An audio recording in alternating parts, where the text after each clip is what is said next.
Citizens around the world are exercising their political rights and casting their votes, as we know. Yes, and the Indonesian diaspora in Sweden gathered in Stockholm last Saturday to cast their votes ahead of the general elections in Indonesia held on February 14. Of more than 1,500 eligible voters, some opted to vote by mail, while others made the effort to travel to Stockholm to cast their votes at the voting booths. The five-yearly general election is one of the most awaited moments for Indonesians. Many Indonesia diaspora in Sweden won't miss it. The election process required extensive preparation and information dissemination to the community because the system that is applied can be different and can be challenging. First challenge was about logistics. We solved it now, but the problem was about that it takes time to send logistics to Stockholm because it's rather far from Indonesia, so it can take like 2 or 3 weeks for one batch, and then after that we have to check it again, and then we have to go back to the logistic bureau in the committee to tell what we need and so on. So it takes time back and forth, and then we barely make it for the election days to have all the logistics in place. Similarly, there's also a challenge in monitoring of election process. Waslu actually anticipate for the additional voter and special voter that may be double registered in our system, and also maybe they are coming not in the schedule for their schedule. So we also anticipate also for maybe head speech in social media and disabled people. We will facilitate as well.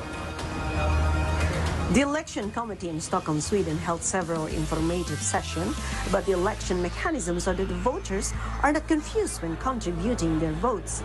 Not all Indonesian citizens in Sweden live in Stockholm. There are many who live outside the city. The election was held for only one day and was well utilized by voters, despite living far from the city of Stockholm. Now, I have to travel from my hometown. No, not from Lund to Stockholm. It's around like 6 hours by train, and this is very special. As the election took place once every 5 years, many diasporas shared their enthusiasm to participate in the process. The atmosphere is very professional. I hope that these elections will run smoothly, democratically, and we can get the best result for Indonesia, because I think the voters this year is increased. It's very big difference. In Indonesia, we did it in a small town and a small society. You can come whatever time you available.